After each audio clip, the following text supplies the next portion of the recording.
ஆடுறாங்கன்றப்போ அங்கேயும் அவர் வந்து ஒரு காட் பாயிண்ட்.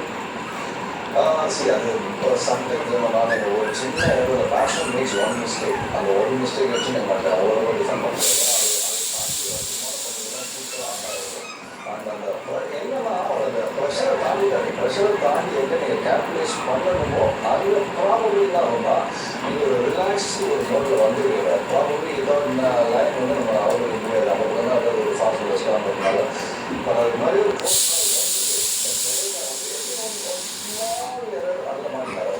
அதுக்கப்புறம் இவங்க 2 பேர் அவுட்டு. ஆஸ்திரேலியா வந்து எந்த லட்சியத்தோடு வந்தாங்கன்னா அந்த ஓவர் நைட் பேட்டர்ஸ் 2 பேர் அவுட் ஆகணும். அதுக்கு பேர் நிதிஷ்குமார் ரெட்டி வாஷிங்டன் சுந்தரோட கை போட்டு விளையாட ஆரம்பிச்சாங்க. உள்ள வரப்பு ப்ரெஷரில் இருந்தாங்க. இந்த மாதிரி விளையாடுவாங்க நீங்கள் எதிர்பார்த்தீங்க அந்த பார்ட்டிசிபேட் அந்த ஸ்டேஷன்.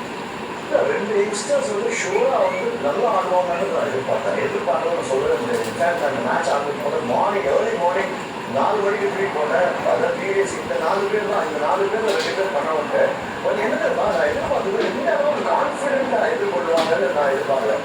அதாவது ரைட் ஃப்ரம் த வேர்ல்ட்கோ இவங்க 2 பேரும் ஆடுங்க நீங்கள் பார்த்தீங்கன்னா நீங்கள் ஸ்கோர் போர்டை மட்டும் நீங்கள் ரிமூவ் பண்ணிட்டீங்கன்னா இப்போ லுக் ஆசிட் வந்து ட்ராப் வாட்டர் பேட்ஸ்மேன் ஆடுற மாதிரி அது வந்து ரொம்ப பெரிய விஷயம். அதுவும் நிதிஷ்குமார் ரெட்டி வந்து அந்த ஷார்ட்ஸ் ஒன்று நீங்கள் பார்த்தீங்கன்னா ஒரு டாப் குவாலிட்டி ஒரு நம்பர் 5 இந்தியன்